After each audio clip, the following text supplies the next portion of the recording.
Bismillahirrahmanirrahim. Qala al-mu'allifu rahimallahu ta'ala wa nafa'ana bihi wa bi'ulumi amin ya rabbal alamin. Qala nadhim wa akadat zuhdahu fiha daruratuhu inna darurata la ta'du 'alal isami. Bismillahirrahmanirrahim. Wa akadat lan ngukuhaken zuhdahu ing zuhude wong man Kanjeng Nabi maksudnya fiha ing dalam donya apa daruratuhu melarate man inna darurata sak temene atau sak tuhune melarat iku lan tadu orang kelewati iku lan tadu orang kelewati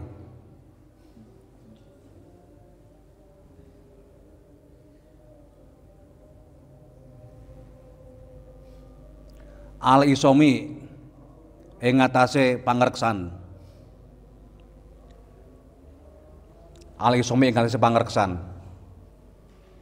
utawa terpelihara.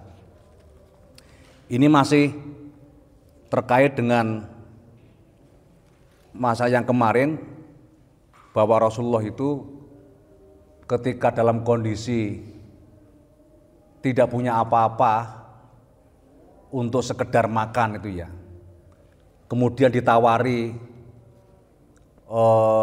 gunung emas, gunung itu menawari emasnya akan mau diberikan kepada Nabi, dan Nabi nggak mau karena pemberian gunung emas itu bukan karena hasil dari usahanya.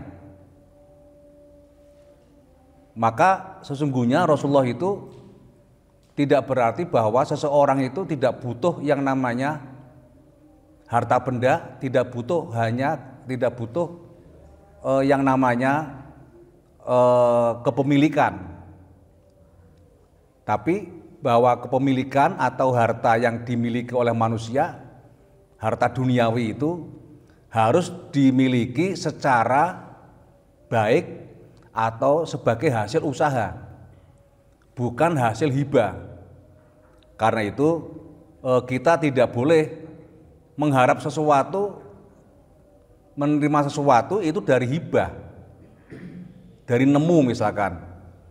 Kaya sampean pas tanggal tua kiriman belum datang itu melaku nyawang nang isor sikile nendang-nendang soponyono ono duit ceblok itu loh. Sering ya begitu ya. Kan sering wes muga-muga ono duit ceblok. Terus mlaku-mlaku neh tuku rokok gak oleh rokok, muga-muga enek wong rokoke ceblok ning dalan. Apa bungkusnya dibuang, gurung entek wis dibuang. Nah itu jenenge mengharap sesuatu dari hibah atau dari sesuatu yang tidak kita berusaha. Ya makanya usaha itu menjadi sangat penting dalam konteks keagamaan seseorang. Ya seseorang itu seperti itu. Maka ketika Nabi tidak mau ditawari itu ya oleh gunung emas itu sesungguhnya kenapa seperti itu? Karena wa akadat zudahu. Jadi Rasulullah itu orang yang sangat-sangat zuhud. Ya, sangat-sangat zuhud. Zuhud itu apa sebetulnya? Zuhud itu bukan meninggalkan dunia. Jadi zuhud itu gak meninggalkan dunia, bukan itu ya. Tapi memandang dunia itu tidak mengikat hatinya kepada dunianya. Jadi orang kalau hatinya kepencot dengan dunia, itulah yang disebut bukan zuhud, tapi apa lawannya? Toma atau tamak itu ya, tamak. Jadi tamak mengharapkan. Ya contohnya mengharapkan itu ya wis saiki awake dhewe arep buwuh ya. Arep nekani kondangan ning kon manten. Wis padahal wis luweh itu ya. Wis gak usah mangan sik, engko ning kono mesti oleh mangan itu ya. Nah, tibake mak prung gitu ya. Lah, itu akibat dari toma. Maka kalau kiai-kiai zaman dulu itu ketika mau kondangan, misalkan tahlilan atau mantenan itu ya, itu makan lebih dulu di rumah, makan dulu supaya tidak arep-arep. Ya tidak arep-arep. Makanya nek ora kiai zaman dhisik kuwi nek pas tahlilan mesti makme kan titik. Bukan berarti para kiai, para ulama itu gak doyan mangan, enggak, sudah makan dari rumah. Biar apa? Biar enggak ngarep-ngarep gitu loh. Lah sampean seringkali kan ngarep-ngarep ngono kuwi. Tapi kalau ngaji ya oleh diarep-arep itu ya. Mesti aneh. Ya, tapi nek sing teko akeh nemen ya terpaksa satu nampan wakeh gitu loh, 10 orang. Ya, tapi kan ini mengajari kita sesungguhnya kita itu kene lho, Mbah. Ngene lho, aja ning kono kuwi. Nah, mengajari kita tidak boleh mengharapkan sesuatu yang belum menjadi milik kita. Ya kita nyantai saja, misalkan kalau kita mau kecuali kalau kita diundang oleh orang untuk makan itu ya. Misalkan diundang untuk buka bersama. Ya kau makan gak oleh mangan. Nyapa gak oleh mangan, sik poso kok. Buka bersama berarti memang undangan untuk makan atau undangan pada saat akikoh gitu ya. Itu jelas undangan makan, itu boleh kita mengharap, itu boleh gitu ya. Tapi ya nggak usah mengharap nemen-nemen, mergane apa pas rono iku entek itu loh. Karena tekone keri liyane wis paham kemudian nggak oleh itu loh. Itu penting ya untuk kita sadari bersama-sama. Ya makanya itu mengajarkan kita tidak hanya dalam persoalan yang kecil-kecil, tapi persoalan yang besar juga sama. Ya kita misalkan mengharap sesuatu yang itu hasil misalkan upaya kita, kerja kita, yang itu ya misalkan jadi tim sukses itu ya. Ini kan pilkada gitu ya. Nah nanti kalau saya oleh suworo 20 sak TPS, ya, nanti saya oleh misalnya 1 juta misalkan itu ya.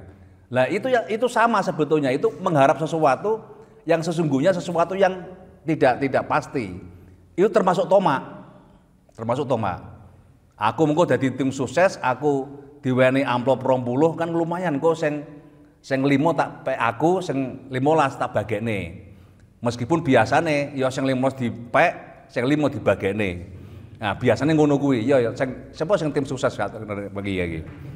Makanya banyak calon gagal karena itu loh. Nah. Jadi ono ketek apa disebut nata pager. Duit entek dipangan kader gitu loh. Quote dari ini. Ya itu nang ndi ya sing ngono kuwi mergane kader ya tamak-tamak. Ya tomak-tomak kader lah. Kalau mau cari kader ya kader yang zuhud-zuhud itu ya. Tapi zaman saiki golek wong zuhud ya angel. Gitu loh. Wong yang tidak mengharapkan apapun dari pekerjaannya itu berat itu ya, berat. Pemane sing pegawai negeri ngono kuwi gak aneh, sing zuhud gak enak itu. Enggak mengharapkan gajian kan gak ada. Ya. Cuman kan ada undang-undangnya, kalau kerja seperti ini maka kamu akan saya gaji sekian. Ya itu boleh itu ya, kalau hasil dari pekerjaan. Ya itu bisa, itu bukan zuhud, itu pekerjaan. Supaya kita dapat sesuatu, maka kita akan bekerja dengan sepenuh hati. Lah makanya orang kalau ingin sesuatu itu bukan dari pemberian atau bukan dari hibah, tapi dari hasil kerja kita. Makanya Rasulullah itu diberi, udahlah kamu gak usah kerja, dadiyo nabi ae, gak usah kerja, gak usah nyapo-nyapo, pokok engko tak penuhi semua kebutuhannya. Nah, kan nggak bisa seperti itu, makanya santri-santri, ini kebetulan hari santri ya, santri-santri juga nggak boleh begitu. Wes aku tak ngaji ae ngabdi nenggon agama, nggak usah kerja, pokoknya aku tak turuku yo neng musola, ngajiku neng musola. Loh, engko bagaimana makanya nek wong mati? Ya sik mending nek sampean uripe ning nggon wong NU lah, nek wong gak ning wong NU, gak nek tahlilan, ngaplo gitu ya. Ya, iya nek si ijen, nanti kalau sudah punya keluarga, ayo. Makanya kan kita itu tidak boleh tidak bekerja. Rasulullah pun juga seperti itu. Dan itulah yang akhirnya karena Rasulullah itu juga dagang. Wong Nabi kok neng pasar. Nabi itu ya kudu neng mihrab gitu ya. Neng apa kuwi? Neng masjid gitu ya. Neng masjid tok nunggu kiriman dari orang-orang gitu loh. Nunggu kiriman dari orang-orang.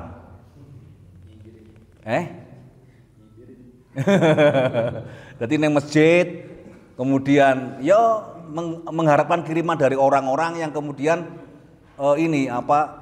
tidak bekerja untuk menghasilkan uangnya.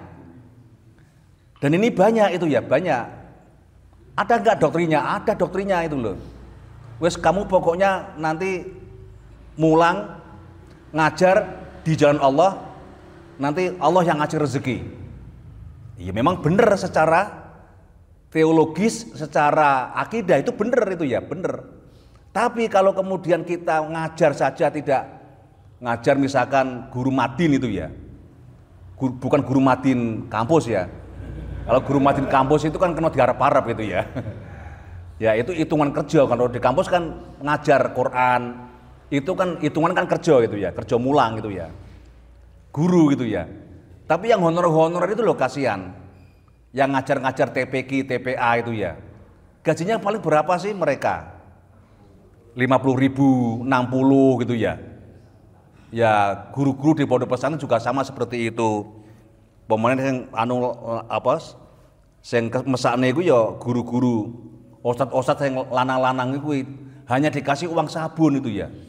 Kan mesakne akhirnya gak wani rabi. Apa kok nyabun ae? Kok nyabun ae repot lho. Makanya itu kalau orang yang sudah menikah itu namanya istri itu sebagai tangan kanannya. Tapi kalau belum menikah, tangan kanan sebagai istrinya itu loh.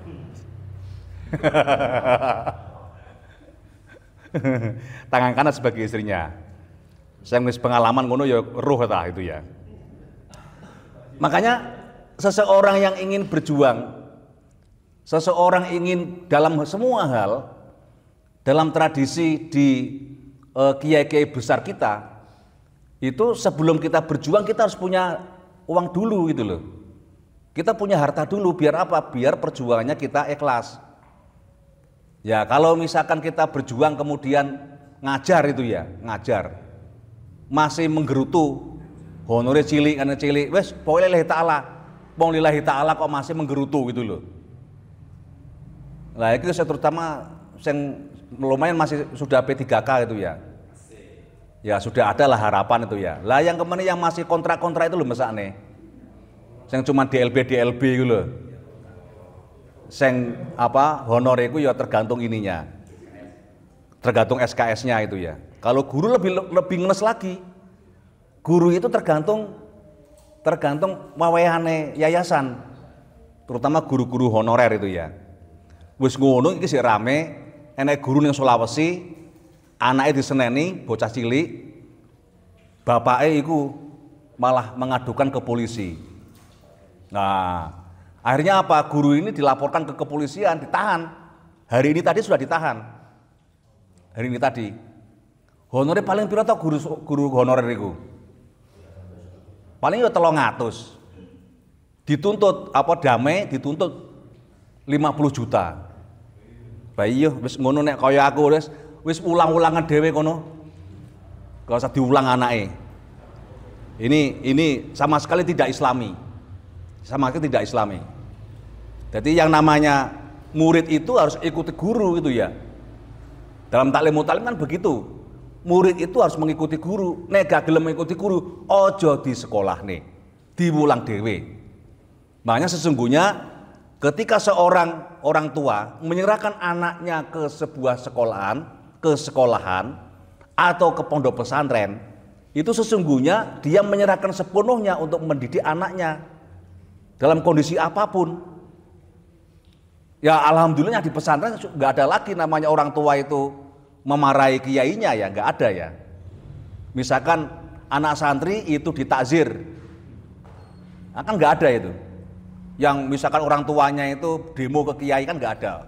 Melaporkan ke polisi kiainya, kan nggak ada. Tapi di sekolah-sekolah yang ada sekarang itu kasihan guru-guru itu.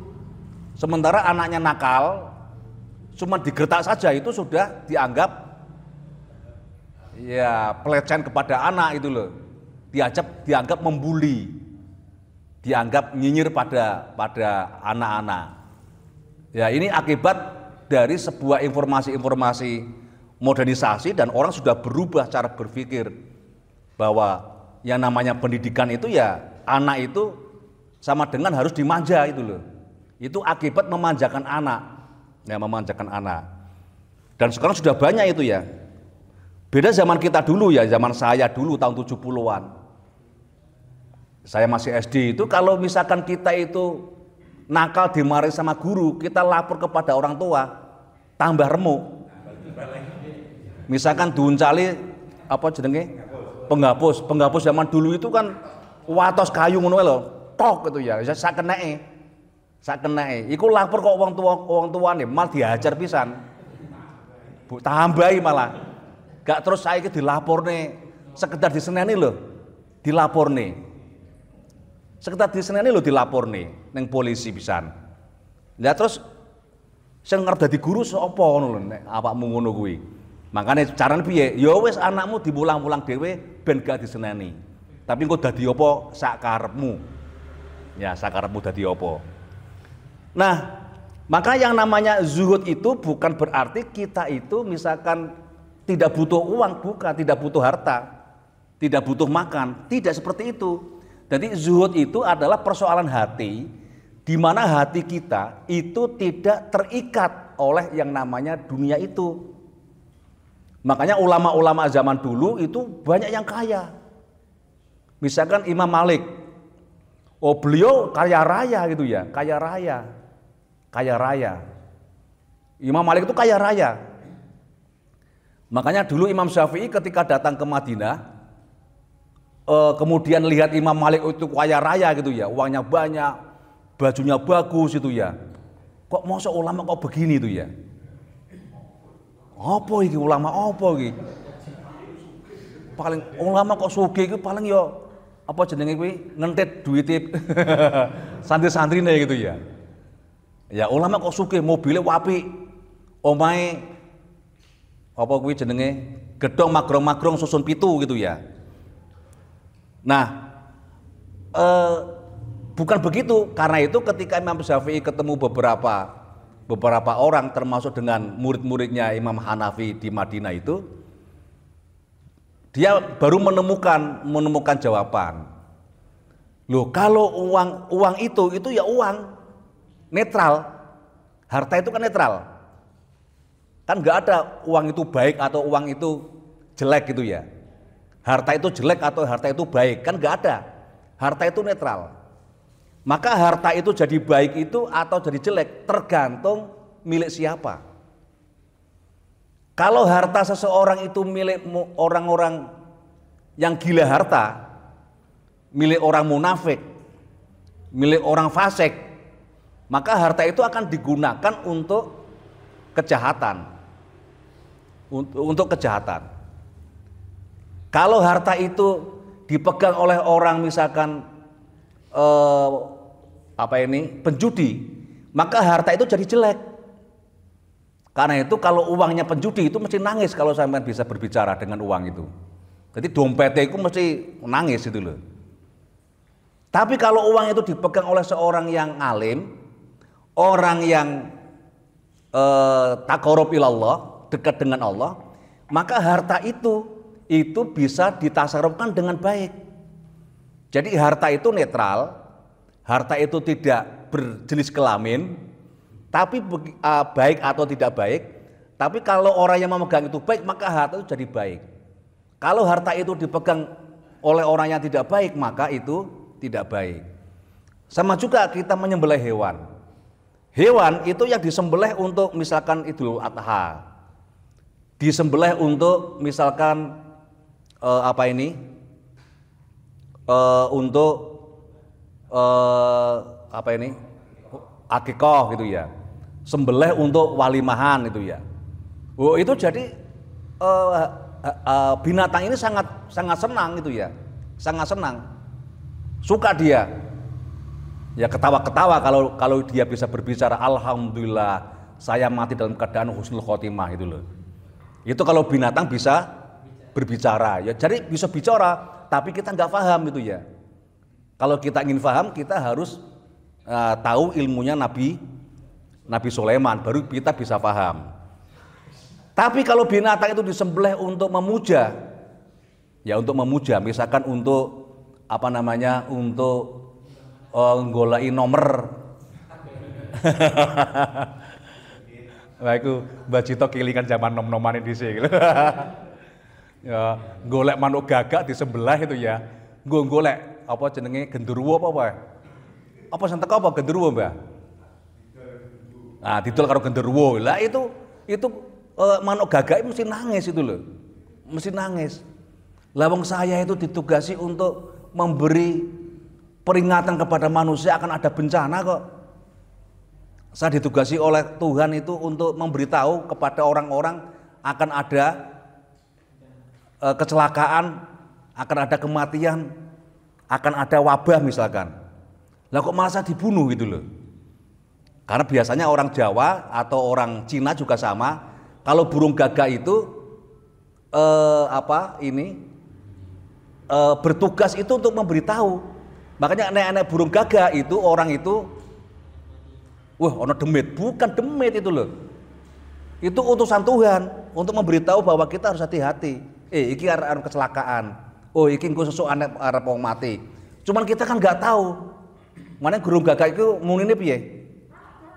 Kuak, kuak itu ya. Kuak, kuak gitu ya. Itu kan ada bencana, makanya suaranya kan keras. Hati-hati, hati-hati. Kon istighfar maksudnya, kon istighfar, kon mendekati pada Tuhan. Yang mendem-mendem ya lereno tutup botolmu gitu ya, tutup lereno mendemu gitu loh. Ya sing sik narkoba ya ndang lereno, sing gak urung salat ya ndang salat. Maksudnya kan itu meringatkan. Makanya kalau di Malaysia itu namanya burung gagak itu nggak ada yang mau menyembelih. Makanya utuh di kota-kota di Malaysia itu masih utuh. Tidak hanya Malaysia, di luar negeri masih utuh gitu loh. Lah di Indonesia loh sekarang burung gagak ada nggak? Nggak ada. Lah ya kuwi lho golek nomor kuwi lho masalahe. Padahal waktu dibakar mau kebul-kebul mambune itu ya, gak enak dhewe sing gelem teko gitu ya. Gak enak wis to. Ngapusi ngono lho, ngapusi burung gagak iku. Jare nek pesugihan burung gagak. Enggak enak. Makanya saya di Tulungagung itu saya belum pernah melihat burung gagak liar. Enak enggak? Coba sama nek Tulungagung berang tahun, Didi berang tahun Din. Pernah enggak lihat burung gagak? Enggak pernah. Saya yang hampir 25 tahun itu juga enggak pernah melihat burung gagak. Ini berarti burung gagak itu dibunuh gitu loh. Ya padahal menurut saya itu nggak boleh dibunuh karena itu memberitahu gitu ya, memberitahu kepada kita akan ada peringatan. Karena itu kenapa di tanah kita itu banyak bencana? Ya karena kita seringkali lupa pada Tuhan. Kenapa kita lupa pada Tuhan? Karena nggak ada yang mengingatkan. Karena burung yang mengingatkan itu sampai pateni. Ada nggak orang makan burung gagak? Enak enggak? Kalau di Sumatera masih ada? Ada. Oh, berarti Sumatera semoga aja orang-orang kalau ada bencana ya sadar itu loh, udah tahu. Jadi itu akan dikasih tahu. Makanya kalau di kita seperti itu. Kita kadang-kadang anak bencana kita nggak merasakan apa-apa, nggak tahu apa-apa. Padahal itu sudah dikasih tahu sebetulnya. Karena binatang itu banyak yang dibunuh, maka ya apa ini? Akhirnya kita nggak tahu kalau akan terjadi bencana, akan terjadi seperti ini. Sama juga misalkan kalau mau ada apa itu? Ada taruhlah banjir ya, banjir. Itu mesti ada binatang lebih dulu yang turun ke darat, turun ke bawah dari gunung itu. Misalkan ada burung misalkan dari Gunung Wilis itu nanti kan ada entah itu monyet itu turun itu ya, atau rusa itu turun itu ya. Ya hanya kita jadi tahu akan ada bencana. Lah persoalannya kan monyetnya ya dipateni, rusanya dipaten, dipangan. Akhirnya mereka tidak ada yang ngasih tahu. Karep-karep mate yo ben kon itu ya. Di Jarno akhirnya kan ya kita banjir bandang nggak ada yang tahu. Tiba-tiba makek gitu ya, si turun tiba-tiba mati gitu loh. Yang sebetulnya itu mereka ya alam itu sudah memberitahu pada kita. Nah karena itu Rasulullah SAW itu terutama di tanah haram itu salah satunya kan dilarang membunuh binatang. Dilarang membunuh binatang. Sampai binatang yang sekecil pun yang sepertinya itu tidak berguna itu ya. Itu nggak boleh dibunuh di tanah haram atau di tanah Makkah dan di Madinah. Itu nggak boleh dibunuh gitu ya. Ya, cuman bagaimana kalau misalkan wong itu rambutnya gatel, enek tumornya, boleh nggak tumornya dikletus itu ya? Kira-kira itu boleh nggak? Boleh ya, kan nggak oleh, itu kan binatang juga. Binatang yang paling berani, apa? Tumo. Ya, binatang yang paling berani itu ya tumo atau kutu kepala itu. Apa jenenge? Bahasa Indonesianya apa? Ketombe bukan, ketombe itu yang putih-putihnya. Ya, kutu rambut lah, kutu rambut. Lah ya apa wong liyane liso sing ngrudati, Mbah. Sing gatel kuwi, tapi nek kutu kan wis gede-gede ngono kae. Ya kayak ini loh, kayak kutunya monyet yang ini loh cari kutu di anaknya itu loh. Itu kan dimakan itu kalau monyet. Nah, kalau menurut saya ya sebetulnya nggak apa-apa karena itu bukan binatang yang hidup bukan yang hidup di tanah haram itu loh. Tapi itu hidup di kepala kita.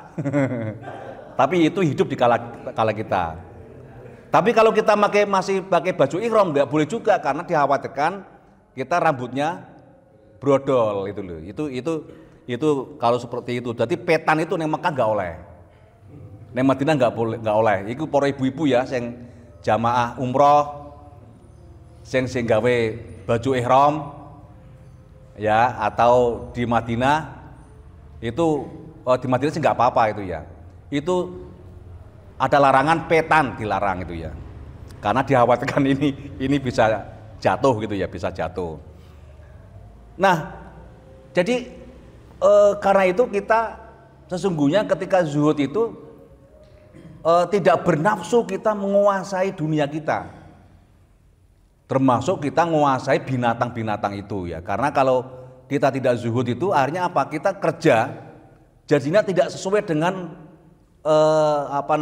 tidak dengan bagus. Kita maunya itu kan kerja yang instan. Seperti yang pernah saya jelaskan, yaitu dengan apa? Cara mencuri, dengan cara ngutil. Gitu ya, maling, ngutil, apa nih? Tahu din ngutil din? Nah, ngutil itu ya mencopet. Ngutil sama nyopet sama enggak? Beda. Kalau ngutil itu barang. Kalau copet itu biasanya dompet, uang itu ya. Atau HP kan, HP. Ya, atau kemudian kalau nggarong itu akeh gitu loh. Dengan cara yang paksa terang-terangan itu nggarong. Atau ngerampok. Ya, ngerampok itu dengan cara yang terang-terangan. Ya apa namanya tuknyuk lah yang kerampok itu. Atau begal, itu sejenisnya. Makanya dulu di aturan apa namanya? Aturan di zaman Majapahit itu kalau ada orang perampok itu kastanya paling rendah. Zaman dulu perampok itu kastanya paling rendah. Jadi zaman dulu itu kalau ada orang maling perampok itu jadi sampah masyarakat. Ya, sama masyarakat. Kalau merampok dan membunuh, maka dia sesungguhnya itu ya hukumannya apa? Hukuman picis zaman dulu namanya. Picis itu seseorang dibawa ke alun-alun, dipenteng nang ngisor wit apa jenenge? Wit ringin itu ya, wit ringin. Ben wong sing lewat iku enek wilat apa wilat? Apa wilat itu apa? Kulit bambu. Apa? Welat, ya welat. Wis pokoke kuwi lah itu ya. Jadi ana sing ngomong wilat, ana sing welat. Wis pokoke kulit bambu. Itu di kulit bambu untuk apa namanya di sayat, kemudian di situ ada garam. Uya grosokan iku lho, uya grosok. Bar disayat dicemplungi apa dilempari uya. Itu sampai kadang-kadang sampai mati. Sampai mati hukumannya. Pada zaman dulu Majapahit itu ya. Keras betul hukumannya. Keras betul zaman dulu. Jadi hukumannya ya memang seperti itu. Makanya zaman Majapahit itu ya negara itu ya aman semuanya. Enggak ada orang berani itu untuk mencuri. Enggak berani orang itu untuk merampok. Enggak ada yang berani. Dan itu dulu kalau kita dengar cerita yang masih ada itu sampai sekarang itu di Bali. Jadi di Bali itu adalah salah satu karakter masyarakat Bali itu adalah karakter masyarakat Jawa pada zaman dulu. Pada zaman sebelum penjajahan. Itu masyarakat Bali. Misalkan orang Bali itu nggak ada yang namanya sapi itu di kandang, nggak ada. Sapi ya dilepas. Ya, di Sabana gitu ya, di Sabana. Termasuk ya di mana itu di Sulawesi ya. Kemudian di Lombok sampai sekarang masih dibebaskan sapi itu. Nggak akan yang ada yang hilang, nggak ada yang mencuri. Coba neng gini, jangankan kok dilepas, neng kandang itu hilang. Si mending hilang, nggak patekan nemen ya. Ya diturah nih sikil tok ya. Karo jeroane, nggak kurang ajar toh.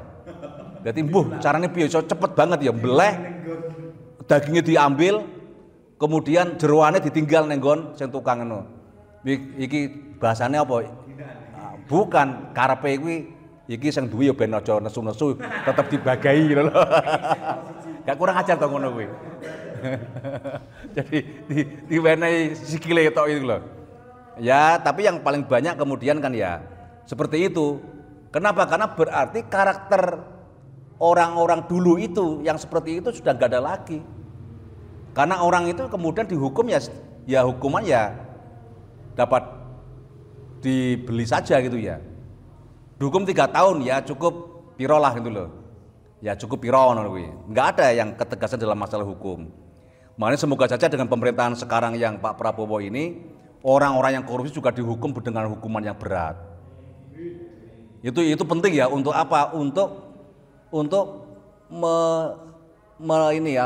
membentuk sebuah karakter bangsa yang baik gitu ya. Karakter bangsa yang baik. Kita kan sudah kehilangan karakter bangsa. Jangankan kok mencuri yang besar itu ya. Mencuri yang kecil-kecil saja kan nggak boleh sebetulnya. Nah, kalau misalkan boleh nggak kita mencuri? Ya bukan mencuri ya, mengambil misalkan ada sandal itu ya. Yang sandal itu jelek, jepit jelek. Iman-iman gitu loh. Wong sandal nang kene pinggir dalan kok. Lah itu kemudian diambil. Itu sesungguhnya kita sudah jatuh karakter kita. Kenapa? Karena secara hati itu ya. Wong sing elek ae gelem nyolong, apa maneh sing apik. Karena itu mengambil sandal yang jelek itu hukumnya tetap haram. Dalam konteks ilmu tasawuf ya. Meskipun itu di pinggir jalan itu loh. Enggak boleh. Wah, eman-eman lah, eman-eman itu ya. Cuman ya apa namanya? Kalau alasan-alasan darurat bisa lah, boleh ya. Bukan nyolong ya, tapi gosop. Contohnya waktu saya itu di Madinah itu, waktu ibadah haji dulu itu, kan panasnya minta ampun. Dari masjid ke hotel itu ya kalau kita jalan kaki tanpa alas kaki, tanpa sandal, itu mesti ya seblonyo lah, apa namanya, ya bukan lecet ya, mesti melepuh gitu ya, melepuh. Ya Mas Am kan kemarin masih ya seperti itu ya, nggak ada yang berani tidak pakai sandal. Lah sewaktu dalam masjid saya itu ngempet sandal, tak kempit. Saya ambil air, tiba-tiba sandal saya hilang. Loh, yang di sandalku mau. Kira senjupo kok iso hilang itu loh. Lah inilah masalah gaib begitu itu ya. Iki apa aku punya salah apa gitu loh. Kok bisa sandal tak kempit gini iso hilang itu loh. Enggak tahu itu ya. Itu sandal jepit itu ya. Hanya begitu saya keluar dari masjid kan nggak berani pulang. Kalau pulang itu nanti kan harus habis maghrib kalau mau pulang tanpa sandalan. Karena itu saya kemudian cari sandal yang ada di depan masjid. Ini kemudian saya pakai, langsung saya beli sandal jepit. Habis itu saya pakai, saya kembalikan ke situ. Itu dosa enggak sebetulnya? Menurut ilmu fikih itu enggak dosa. Tapi kalau menurut ilmu tasawuf itu dosa. Karena itu tidak termasuk darurat. Cuman melepuh kan. Orang mati gitu loh. Ya. Kan orang mateni atine itu ya. Tapi ya Allah ya, saya akhirnya ya nyuwun sewu, mbuh sandale sapa gak roh gitu loh. Yes, mungkin ya ngono kuwi lah. Itu dosa apa gak ya wallahu alam itu ya. Ya semoga aja enggak dosa lah itu ya. Seandainya dosa itu kan ya apa namanya masih ditutupi yang lain lah. Mong neng masjid apa jenenge?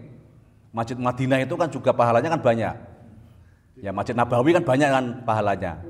Ya makanya kan tertutupi oleh pahalanya ibadah lah itu loh.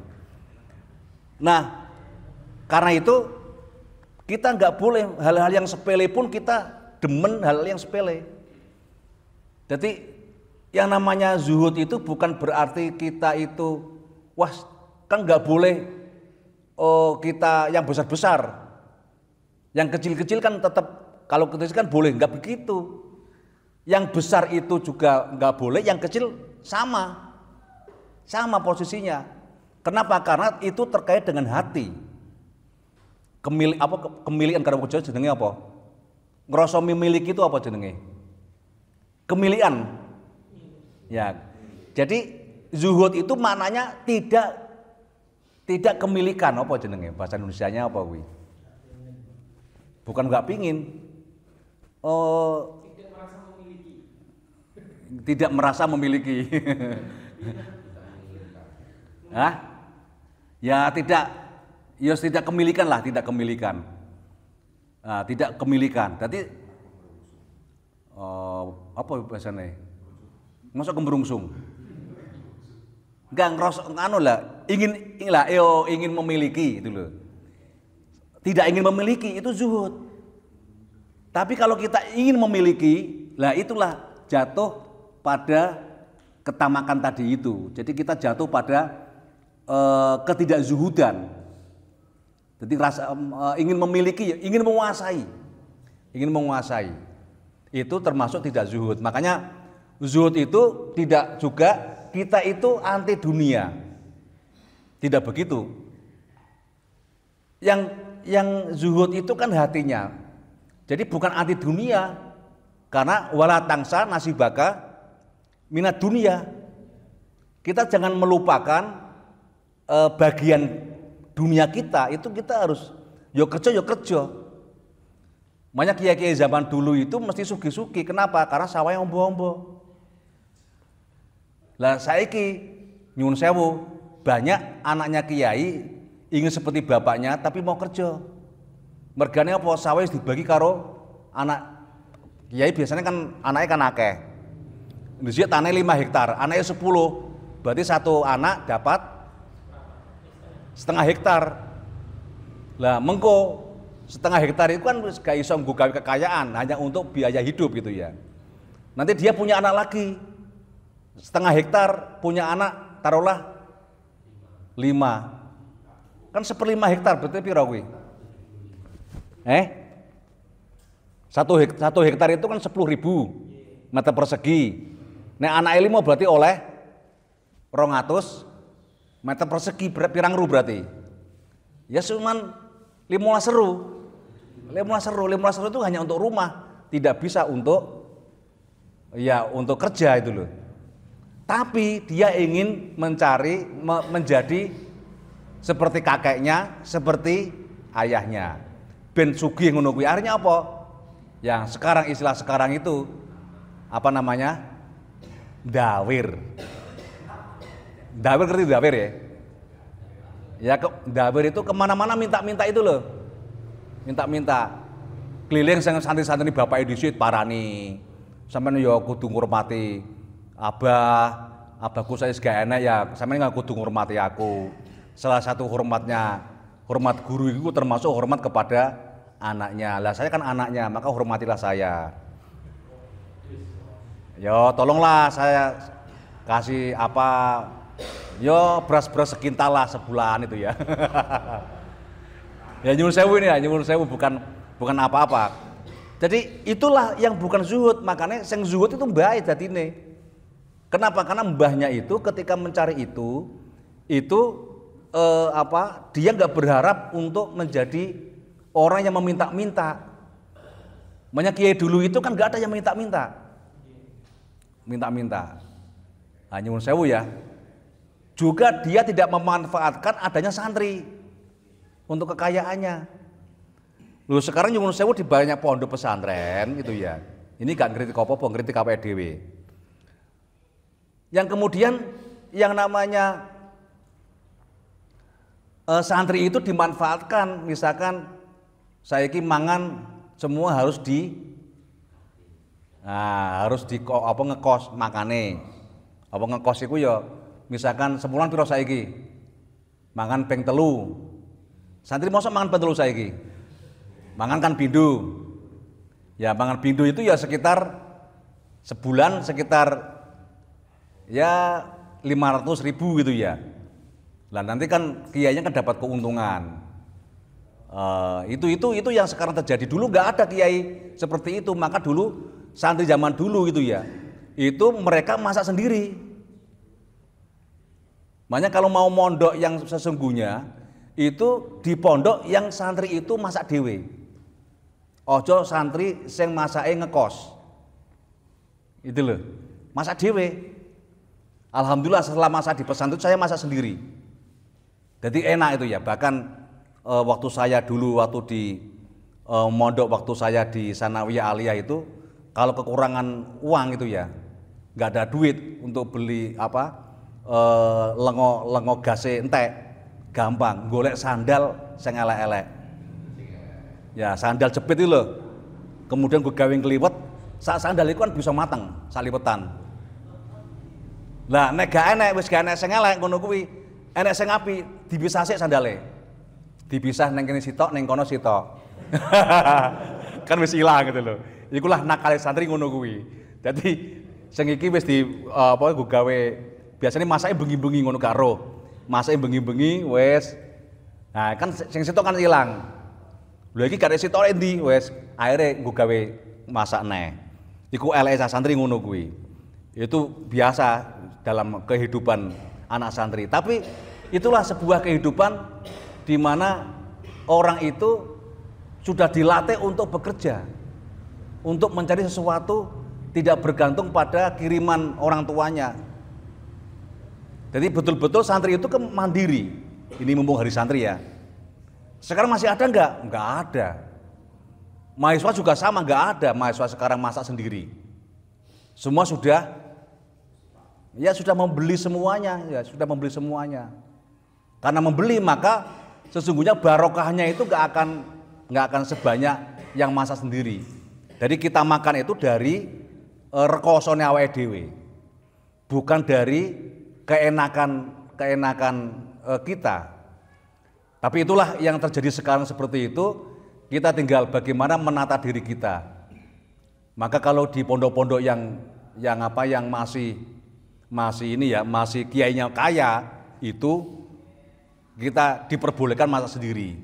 Tapi kalau yang sudah nggak kaya maka kita ya harus kos-kosan di tempatnya kiai. Biasanya saya ngurusi bunya ini itu loh. Ya bunya ini, makanya bunya ini gak pinter gak apa-apa, yang penting dia bisa jadi manajer catering gitu loh. Ya, karena itu wa akatat zuhdahu. Jadi zuhud itu memang kita usaha, kita kaya sebagaimana ulama-ulama yang dahulu itu tidak mengharapkan sesuatu dari orang lain. Ya, misalkan ada orang ceramah itu ya, karena dia sudah kaya, dia nggak mengharapkan isi amplopnya. Kalau amplopnya sih nggak butuh gitu ya, isi amplopnya. Makanya zaman dulu itu seringkali ada ya, seorang mubalek, seorang kiai itu pulang itu disangoni kitab ngono biasa, dilebone amplop karena tuan panitia nggak punya uang, kemudian kitab ngene iki dilebone nang nggon sakurasan ngene iki lho, dilebone nang nggon amplop. Jadi ya sakuras ngene iki mulai gak gawa duit tapi gawa sakurasan kitab ngene iki. Itu biasa dan itu ikhlas saja. Diundang lagi yuk tetap mau gitu loh.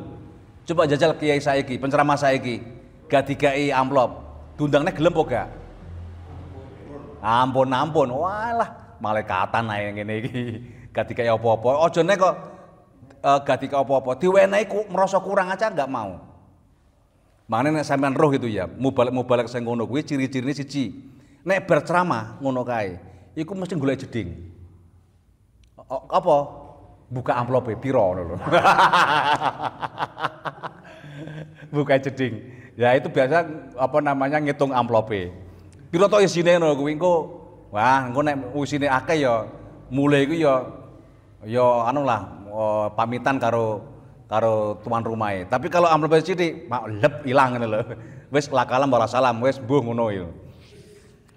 Dan inilah perlu diajari kita sejak awal. Memang seperti itu. Jadi jangan kemudian menjadikan zuhud itu sebagai sesuatu yang anti dunia, dan makanya bukan anti dunia tapi kita tidak kedonyan. Apa bahasanya?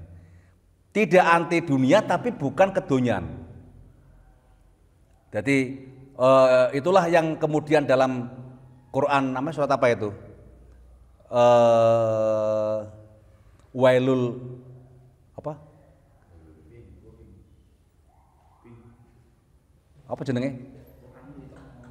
Quran iki lho apa jenenge? Alam yajal kayak gitu. Fitatlil. Oh dudu kuwi. Apa itu? Oh wong biasa gue gawe nek salat traweh ku mesti gawe surat kuwi kok. Sadurunge Al-Hakumut surat apa?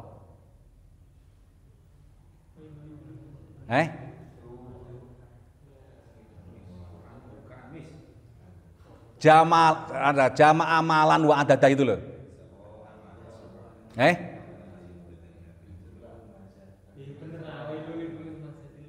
Apa?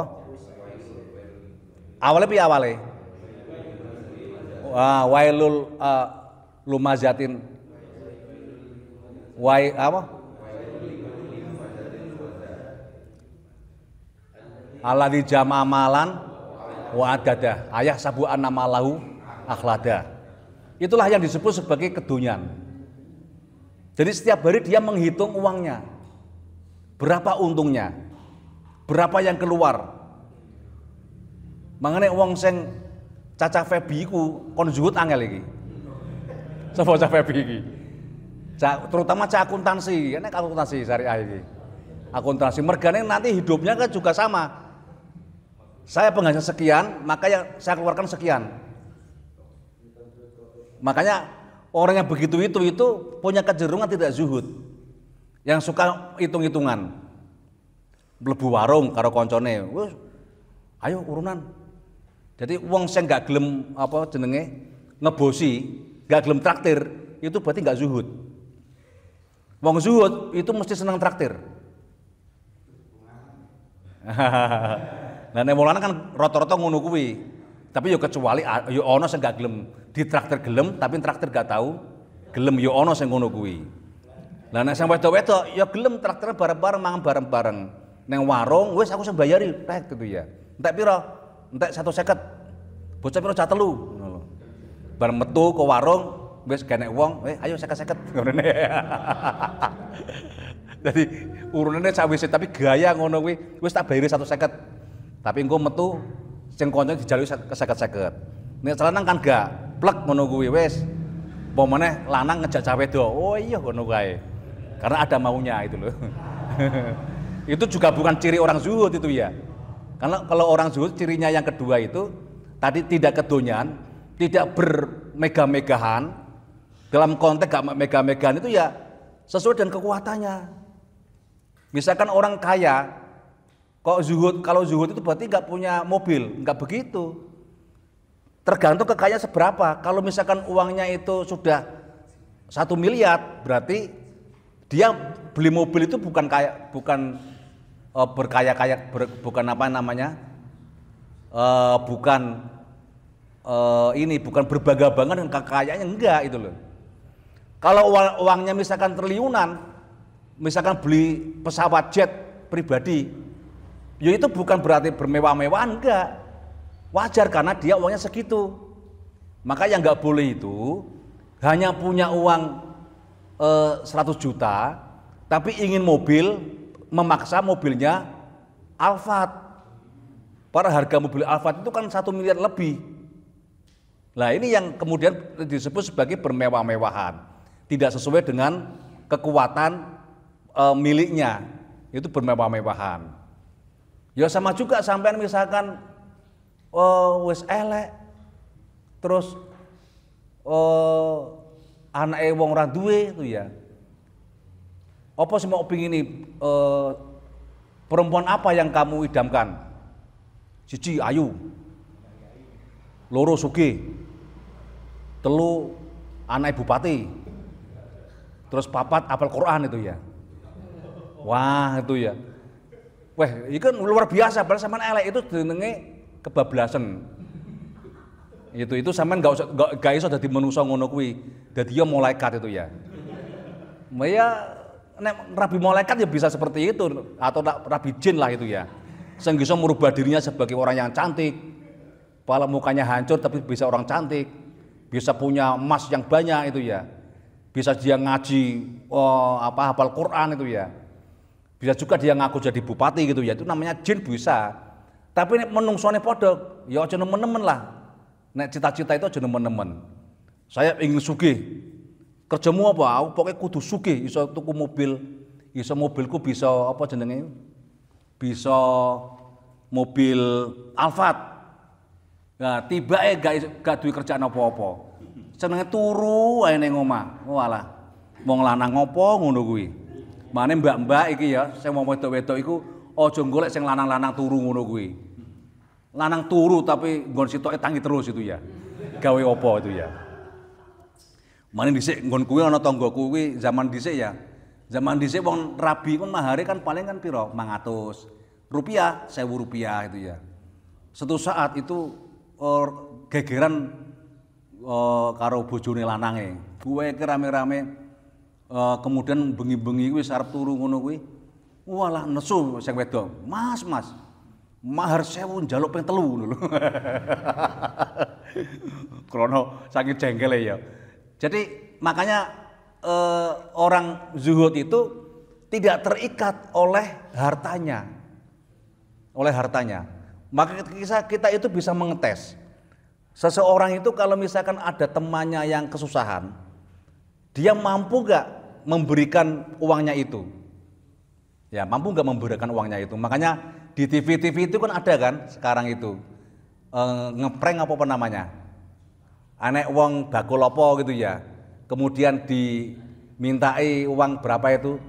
10.000 gitu ya. Nah, padahal dia punya uang hanya 20.000, padahal diminta 10.000 diberikan enggak? Kalau diberikan ini adalah orang-orang zuhud. Tapi kalau nggak mau diberikan itu berarti ciri-ciri orang yang tidak zuhud. Kedonyan itu ya. Nah, maka yang ketiga itu orang zuhud itu semua itu kepada Allah, rezekinya itu ya semua Allah yang memberi. Jadi menerima apa semua pemberian dari Allah itu loh, semua pemberian dari Allah. Tapi kerjanya itu sangat keras. Karena kekayaan itu bukan karena pekerjaan sebetulnya, tapi itu karena fadilah dari Allah. Itu dilebihkan oleh Allah itu ya. Kerjanya bagus, maka dia akan diberi rezeki oleh Allah. Kita harus percaya itu. Ya, makanya orang zuhud itu tentu orang-orang yang memang semangat kerjanya itu tinggi, tapi memasrahkan dirinya kepada Allah itu juga tinggi. Jadi kerjanya tinggi, tawakalnya juga tinggi. Dan ini biasanya orang-orang tani. Orang tani dulu itu kan kaya-kaya. Orang tani dulu kan kaya-kaya. Kenapa? Karena orang tani itu adalah orang yang sangat sabar gitu ya. Dia menanam baru panen zaman dulu 6 bulan. Baru panen 6 bulan. Dan itu bisa mencukupi kebutuhan hidupnya dan bisa berlebih juga untuk lain-lain. Itulah para petani itu orang-orang yang orang-orang yang zuhud itu ya, yang zuhud. Yang tidak zuhud rata-rata itu dari para pedagang. Karena itu kemungkinan besar itu penyelewengan terhadap kehidupan itu orang pedagang. Makanya diwanti-wanti kan pedagang yang suka misalkan mengurangi timbangan, pedagang yang suka barang elek diomongin api itu ya. Ini kan berbahaya dalam konteks zuhud ini gitu ya. Itu termasuk orang yang enggak zuhud. Makanya rata-rata sampean sing dadi blantik opo ae, iki hati-hati. Dadi blantik kan ngono kuwi. Ben payu larang, iki apik iki. Sampe ngedol Doro gitu ya. Oh, Doro itu sudah menang berkali-kali ning nggon kalangan Doro jenenge apa? Apa Mbah jenenge? Doro balap itu jenenge apa? Klebetan ya. Ning nggon klebetan kuwi iki Doro wis menang ping 10 ngene iki. Kemudian membuat sertifikat dipalsukan. Lah sampean menjual seperti itu rawan terhadap penyelewengan terhadap terhadap perdagangan saudara. Dagang itu harus yang jujur, makanya salah satu ajaran Islam itu adalah dagang dengan jujur itu begitu itu. Supaya apa? Supaya kita itu melakukan sesuatu sesuai dengan rel syariatnya. Itulah yang disebut sebagai zuhud begitu. Jadi orang yang zuhud itu tidak melakukan sesuatu pekerjaan yang tidak sesuai dengan aturan, nggak sesuai dengan aturan. Misalkan penggelapan itu ya, penggelapan. Kemudian dalam fikih itu gharar, gharar ya, gharar, penipuan itu ya, penipuan. Dan sekarang kan banyak seperti itu. Apalagi sekarang zaman media sosial begini ini. Banyak orang itu menipu-nipu gitu. Maka hati-hati kalau ada telepon tanpa yang kita pesan itu ya, yang kita tahu kita nggak ada dalam kontak kita itu telepon, misalkan tolong ini anak sampean ini kecelakaan yang ngene iki. Sampean dari siapa? Saya dari kepolisian itu ya. Dilelah saya ditelepon kok ya polisi gitu ya. Dan saya ditelepon itu polisi Joko itu ya. Ngomongnya punya anak. Kan banyak begitu-gitu penipuan. Nah inilah karakter-karakter begini ini tidak hanya mereka para penipu tapi juga para ya semua orang itu bisa seperti itu. Bisa seperti itu. Mendapatkan rezeki dengan cara tertentu. Sekarang banyak juga orang-orang yang misalkan ini loh, ngaku dukun ya, ngaku dukun. Iki aku gawe sabuk ngene iki. Sabuk iki iku bisa meningkatkan jabatan sampean. Maka kalau dipakai, sampean segera naik jabatan. Nah, kan ada seperti itu. Oh iya, yo nek karo sampean murah lah gitu ya.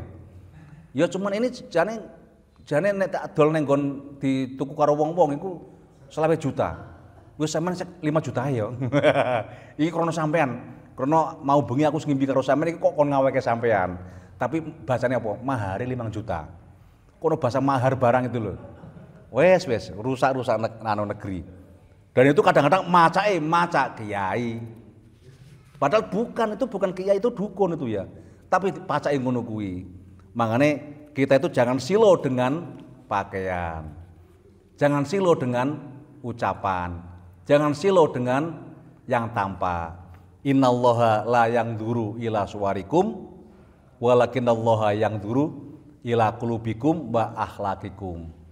Jadi itulah yang kita wanti-wanti begitu itu. Jangan kita terpencut dengan penampilan seseorang. Makanya ada cerita, ada seorang perempuan itu dia pencopet. Ya, kemudian dia di bis kota. Kemudian dia mencopet ada seorang laki-laki ganteng itu, wah laki-laki ganteng, mesti wong sugih iki. Akhirnya dia mencopet dompetnya sang laki-laki itu. Dalam waktu yang bersamaan, laki-laki ganteng ini juga sama, wah ada wanita cantik, ini mesti hanya orang kaya. Maka dia mencopet tasnya si wanita itu. Ketika mereka turun semua, dia sama-sama turun, kemudian didelok, wah alhamdulillah aku oleh dompet, wah aku juga oleh dompet. Bareng di dompetnya dia tiba hilang gitu loh. Oh berarti kayak mau pencopet. Ganteng-ganteng serigala gitu ya. Ganteng-ganteng kok pencopet. Selana juga sama itu ya. Selana juga sama. Terus wah tiba ayo juga tiba pencopet. Akhirnya suatu saat kemudian dua orang ini ketemu kembali del itu ya. Sesama pencopet akhirnya kan senyum-senyum akhirnya menikah. Ya menikah. Sesama pencopet akhirnya menikah. Wes dalam beberapa saat akhirnya punya anak. Saya punya anak. Anak mau lahiran mengundang dukun bayi. Ya zaman dulu kan dukun bayi. Lah ketika lahir anaknya lanang. Kemudian begitu lahir itu tangannya gegem. Dinginnya gak kena sama dukun bayi. Sopo wae sing buka tangannya gak iso. Ya gak iso, tangannya gak iso. Akhirnya apa? Satu cara biar langsung buka, ternyata ngundang polisi. Ayo angkat tangan, kalau enggak saya tembak.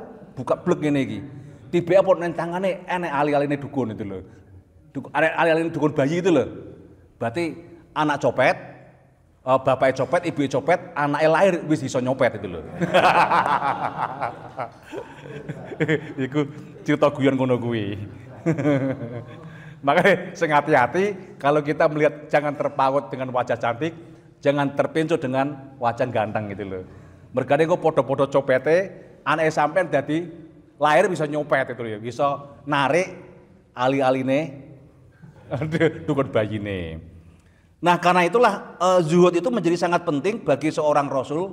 Kenapa? Karena itu sebagai contoh ya sebetulnya.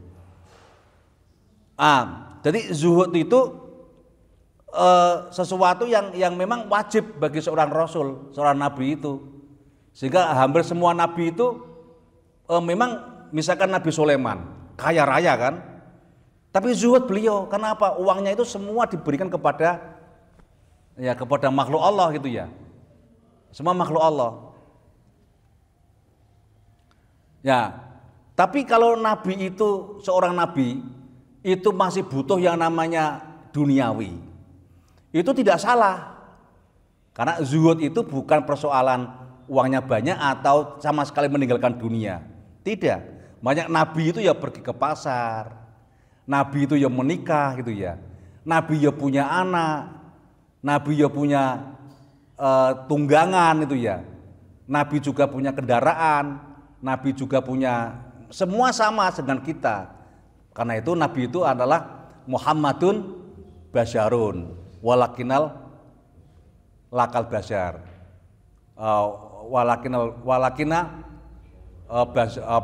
Muhammadun basyarun walakin yakut bainal hajar. Seperti mutiara di antara batu-batu. Nabi itu ya sama dengan kita, ya makan, ya minum, ya mandi, ya pergi ke pasar, ya kerja gitu ya. Ya bakulan, ya apa jenenge angon wedhus itu ya. Itu hal yang biasa. Dan itu bukan persoalan kalau gitu berarti Nabi itu jatuh secara kenabian, tidak sama sekali. Justru Nabi yang begini ini itu mengangkat derajat Nabi sebagai Nabi. Makanya orang-orang Arab Quraisy pada waktu itu, kenapa sih Nabi itu tidak malaikat saja? Kenapa Nabi itu harus manusia? Kok manusianya jika Nabi? Kok tidak malaikat saja? Malaikat kan nggak butuh yang namanya ke pasar, nggak butuh yang namanya makan. Sehingga Nabi itu harus murni, sama sekali nggak ada hubungannya dengan kemanusiaan, sehingga terhindar dari keduniaan. Nggak begitu nantinya. Jadi karena manusia dengan manusia itu ya diutus manusianya. Jadi yang berdakwah kepada manusia ya harus manusia. Yang berdakwah kepada manusia ya manusia. Yang mengajak kepada kebaikan ya manusia. Nanti jin juga sama. Nanti yang mengajak mereka baik ya jin juga. Ya jin juga. Meskipun manusia juga bisa mengajak kebaikan kepada jin itu ya, kepada jin. Tapi jin bisa nggak ngajak manusia baik? Ayo. Jin itu bisa nggak mengajak manusia kepada Tuhan? Nggak ada kewajiban kalau jin. Nah, jin nggak ada kewajiban. Karena dalam dunia jin itu memang tugasnya adalah untuk menyembah Allah. Tapi apakah jin bisa nggak mengajak manusia untuk bertuhan? Nggak bisa. Tapi kadang-kadang kita itu terpencut oleh dunia mereka, dunia jin itu. Ada jin yang macak-macak syekh siapa itu ya. Disangkanya itu jin baik ini. Kenapa? Karena syekh itu ya. Ya dari syekh. Jadi pakai jubah, pakai sorban itu ya. Dianggap itu jin muslim, jin yang baik. Kita jangan percaya begitu itu ya. Karena setiap jin itu mesti ada tujuan tertentu gitu ya. Ya, itulah yang akhirnya manusia itu nggak boleh terpengaruh oleh jin. Manusia itu harus percaya sama jin, tapi nggak boleh diperintah oleh jin. Manusia itu percaya sama jin, adanya jin, tapi nggak boleh mempercayai jin. Beda ya. Manusia itu harus percaya adanya jin, tapi manusia tidak boleh mempercayai jin. Misalkan kehidupan kita itu dipercaya kepada jin, nggak bisa. Ya, misalkan kalau kita ingin ujian, ngundang jin, ya jin, soalnya opo ae itu loh. Nah, begitu datang, nanti yang garap ujian semua jin semua. Nah, kemudian pulpennya kan sudah dirasuki oleh jin, nanti nggarap semuanya. Makanya ada suatu saat, kemudian ada seorang santri yang seperti itu, semua pelajaran lulus. Pak Yai, alhamdulillah semua pelajaran lulus, kan dikasih pulpen sing suwukan iku lho. Tapi ada satu pelajaran yang enggak lulus. Apa? Bahasa Inggris. Waduh, bener jinku guru belajar bahasa Inggris gitu loh. Jadi jangan sampai mempercayai jin untuk kehidupan kita. Tapi kita wajib percaya adanya jin. Kenapa? Karena jin itu termasuk makhluk gaib yang wajib kita percayai. Yu'minu nabil ghaibi. Jadi malaikat, jin, setan itu kan ada. Kita percaya bahwa mereka ada. Tapi kita nggak boleh mempercayai mereka sebagai bagian dari kehidupan kita. Wallahu a'lam bishawab. Al-Fatihah.